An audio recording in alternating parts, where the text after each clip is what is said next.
This we say we see this phenomenon actually happening in the news, and then this explanation you have is pretty convincing because none of the statements are false, and they could possibly be linked together. Then this statement becomes almost inevitably true, right? Correct or not? That long school hours are more harmful than beneficial for students because they are spending more time in school. So long school hours are bad. Yeah, it's a bit protracted using the deductive reasoning, I admit, right? I think we can actually just take the causal chain out and put this as separate. But I just wanted to tell you that from the perspective of deductive reasoning, we can also argue it this way. But this is not the best way to think of it. I must claim first, I must be clear, right? That I'm not saying that this is the best way to think of it. But if we were to use a deductive reasoning method to explain how we can get to this to this stage of using actual real life examples and proving the statement to supporting a statement, this is one way that we can look at it, right? I would prefer actually looking at it from the inductive reasoning perspective, which is more direct, okay? But this is a deductive way of looking at it. However, the earlier one that I mentioned, the very simple 1, 2, and 3, yeah, that can be done very simply using deductive reasoning. Yeah? Can? Right? This is a bit long-winded around, like beating around the bush kind of feel to it, but it is ultimately more convincing. Alright? However, we don't have to look at it from the deductive perspective, but like I said, I told you there are two ways to look at it, so I'm just presenting these two ways. Yeah? I prefer the first one. Do you remember what the first one is? Logic. No, I mean the deductive reasoning. The two methods to use deductive reasoning to understand this. First one is to use this as the the conclusion. Yeah, right. Second one is to use this as one of the reasons. Yeah, one of the statements. Yeah, one of the true statements, which inevitably leads to a conclusion. This conclusion is an actual phenomenon in the real world, right? In the actual example in the real world, something that's actually happening that you see in the newspapers. Okay? Because the first one was a lot of you just giving sort of theorizing, you're hypothesizing that this will happen. But this one uses actual real life examples, so that's why this is more convincing. Harder though, as you notice, is a bit around, it's around the bush. Yeah, a lot more sentences than this. Yes, it is pretty much confusing. So you, well, not confusing, but it's not as simple and clear cut as the first one. Yeah. So that's what I want to talk about in terms of deductive reasoning. All right. I won't ask you to do the second one just yet. I'll let you choose whether you want to use deductive reasoning or inductive reasoning for this particular type of using examples. Okay? Inductive reasoning. You haven't heard about inductive reasoning yet, right? Inductive reasoning is also kind of fun in its own way. I wonder whether I have enough time to just go through a little bit. Okay, I do. Okay, let me just go through the inductive reasoning way of looking at it because I feel bad about this because I realize it's a bit confusing and not exactly that clear cut as well. Right? So if we do the same method using inductive reasoning, it's actually clearer in a way, but it does require you to learn what inductive reasoning is in the first place. Inductive reasoning is often seen as the opposite of deductive reasoning, but I would not actually say that it's not like a simple black and white kind of opposite. Okay? Inductive reasoning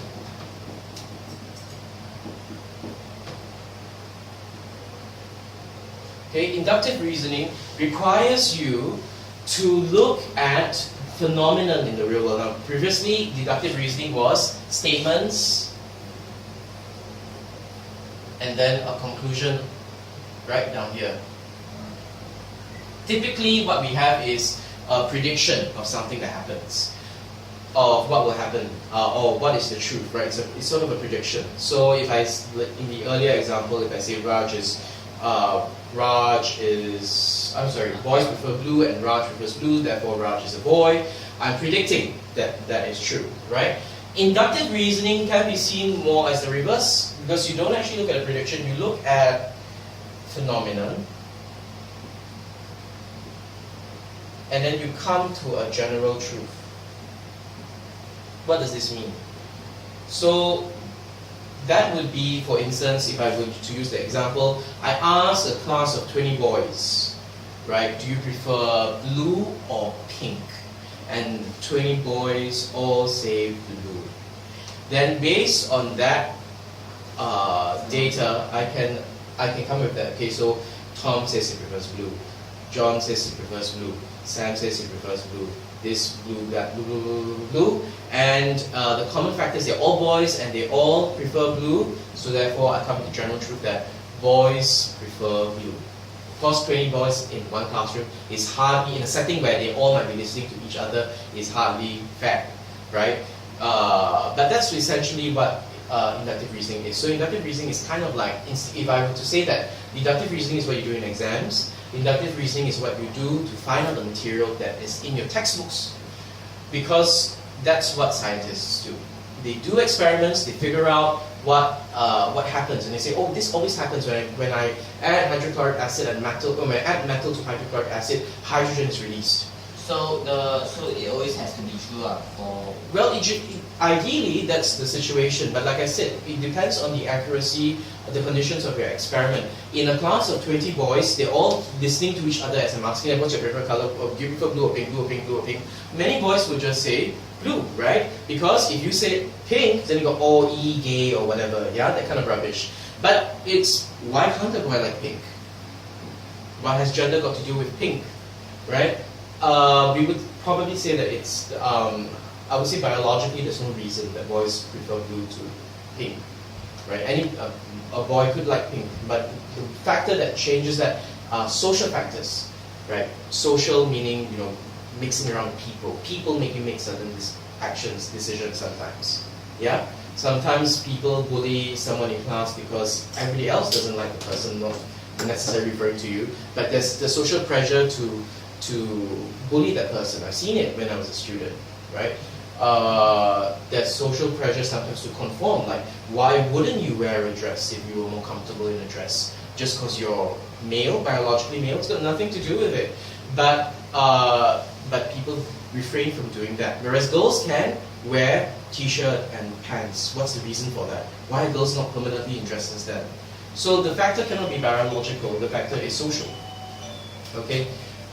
So if your general truth was to say that boys, as in the male biological identity, is attracted to blue, then that statement would be false, actually, at the end of the day. If you were to say that boys as a social construct would prefer blue, then there would be some credit to what you're saying. So that it depends on the accuracy of your experiment, and the accuracy of your experiment always depends on what you're actually hoping to find out. This is several levels higher than what you're doing. At university, we care a lot about these things. What are we actually looking for? Actually, when you do your SPA, you should have seen all this, right, Wei Jie? Right, when they ask that what's the objective of your experiment, what you hope to get, what you hope to obtain, you need to know, you need to be clear. You cannot just randomly do an experiment which doesn't really address the situation. You need to be careful about these things. Okay, Singaporeans, we are very unfortunate. Our education doesn't quite focus a lot on these areas, on logos or on accuracy of experimentation and all that, because you're just expected to remember information from textbooks. That was the previous generation. We're trying to change now, but as with any sort of major organization, it always takes a long time to change. You guys need to further your own education, your own way, so that you will be able to make the change speed up in that sense, you know, make it faster. Anyway, I digress. Inductive reasoning is basically looking at phenomena to come with a general truth. Yeah. So in terms of that, the general truth, this fits with the earlier question, the earlier statement that long school hours are more harmful than beneficial. If you put that to be the general truth, and you try to find the phenomenon that lead to this general truth, right? So we could do this in one of three ways. But I'm going to choose a way right now because we don't have that much time. I'm going to choose the way that I think is most useful for this situation. So the most useful method is to talk about key difference. Okay? What do I mean by talking about key difference? So to have a key difference, you need at least, of course, two, right, things. So we could look at two time periods, right, where school hours perhaps in the 1990s weren't as long, and school hours are longer in the 2000 era. Yeah. So the 1990 era and 2000 era, right, 10 years span, right? something like, okay, maybe I should do 1991 to 2000, and 2001 to 2011. Yeah? So from that period, you can talk about the different school hours. So say school hours down here are not as long as the school hours down here. So it's a question of, okay, so maybe you have A amount of hours, which is kind of average, and L amount of hours, which is longer. Okay, so the difference down here is that okay, both are schools, both are students at the same level, secondary school for instance, but over here the difference is this has A hours and this is L hours, right? So this is average hours, this is longer hours, and so that's a key difference. Now, that is a key difference, but we need to prove that the key difference leads to this general truth, which is that longer hours are more harmful than beneficial. Alright, so how do we do that? We can talk about, in the middle of these things, remember it's a chain, we use causal chains. I reuse that term again. Causal chains are chains that link one event with another, ultimately leading to the conclusion that you're interested in. So if we start from the key difference, which is that longer hours down here, and then in modern times, so in the past, perhaps students, there were fewer cases of teenage pregnancy, for instance, right? Now we have more cases of teenage pregnancy. And the reason could be because of the long difference in hours, right? How do we argue that? We have to go back to causal chains so that we don't skip. So we reuse the same arguments again. This is just using inductive reasoning instead, right? We can say that students spending more time in school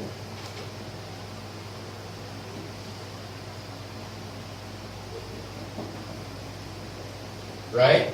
So more interaction with peers. Okay. Less interaction with parents. Can you see, by the way? Can you? You're straining, is it? I have just read it here. I'll continue here, okay? Less interaction with parents. Or is this easier for you to see now?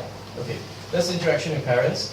And then after that, just, can I erase this? Okay. Less interaction with parents, and then, right, you could say that the values more influenced by peers and popular culture, right? Seek support through relationships.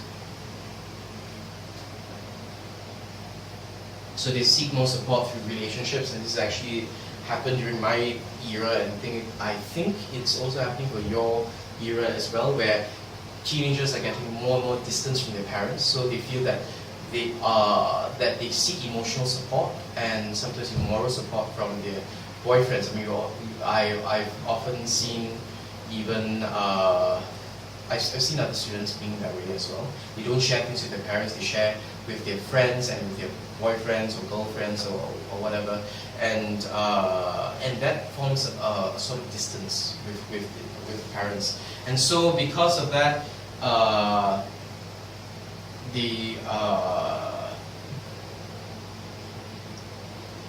do I put this delicately? Lack of self-control and over-dependence leads to teenage pregnancy, finally. Right? Just put that as T. Yeah? Teenage pregnancy. So high incidence of teenage pregnancy could have been caused by this long string over here.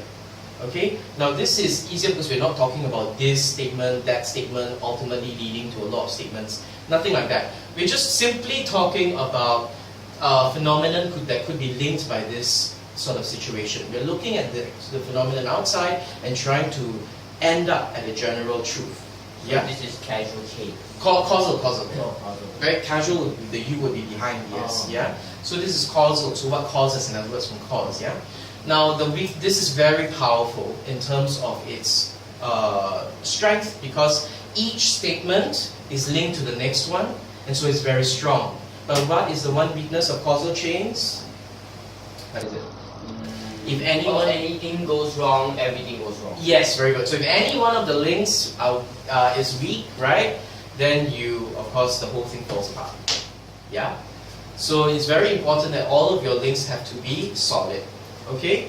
So this is one way of looking at it inductively, where we look at the outer phenomenon outside and come to the how this might lead to this particular truth. Now, why is this effective? Because all these things have to be phenomena that you actually observe in the outside world.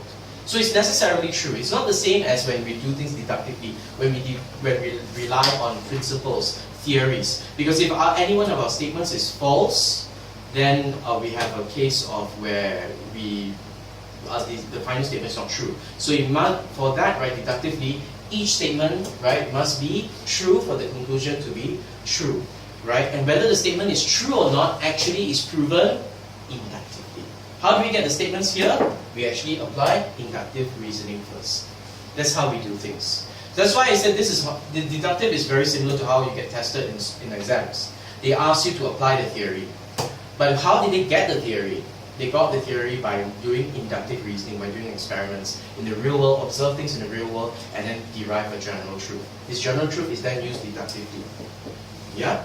So inductive reasoning is that of the experimenter, the person who goes out, finds out truth, right? And looks at things. Key differences, I erased it, but key differences is just one way of using inductive reasoning to derive at, or to help with inductive reasoning to derive at the general truth.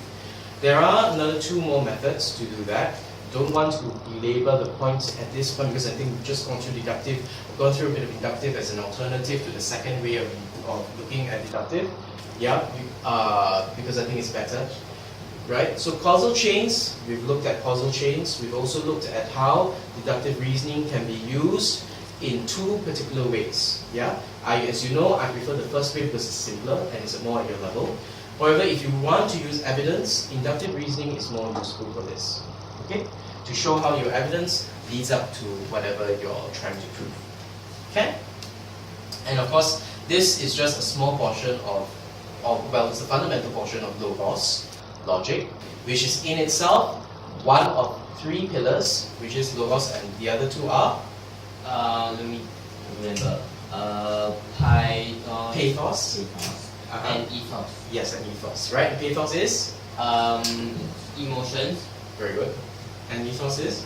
Reputation. Yeah. Okay. So that basically sums up what we've done today. Right? To talk about logos in particular, two methods of reasoning: deductive, inductive. Inductive we've gone through halfway. Deductive we've gone through the basics. I think enough for you guys to use. Right? And we've talked about causal chains, don't forget, right? And the weakness of causal chains, of course, any weak link in any link for your chain. And the strength, of course, of causal chains is as long as those links are strong, it's very hard to argue against your logic. All right, you have to kind of either the best way to deal with a causal chain, if you're on the offensive, you want to break it, is to find a weak link. But if all your links are pretty strong, it's very hard to break it. Right. The only other way to do it is to find a causal chain which is more convincing. Right. Other than that, is targeting a weak link. But if there's no weak link, which is hard to achieve, but if there is no weak link, it's very difficult to destroy that. Right. Okay. So, any questions? Do you know how to apply? So next lesson we'll learn the other two methods for inductive reasoning. Yes, we will learn the other two methods for inductive reasoning. I will introduce to you, hopefully, if all goes as planned, abductive reasoning as well, which is an interesting way of looking at things. It's the reasoning that has been labeled guessing. But So assumptions and everything. it's part of it. Assumptions are always part of reasoning, but abductive reasoning is not really just tikam tikam. It's not like that. Abductive reasoning is, it actually applies some parts of deductive reasoning, some parts of inductive reasoning, but essentially it's an entirely different form of reasoning as well.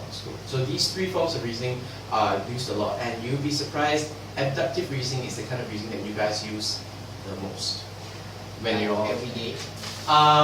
Yes, I would say you tend to use it a lot, as particularly students. I mean, deductive reasoning is the reasoning that we try as far as possible. We are more distance from it. We don't really like to use it, deductive reasoning, because it requires us to match up a lot of general truths and how they interact.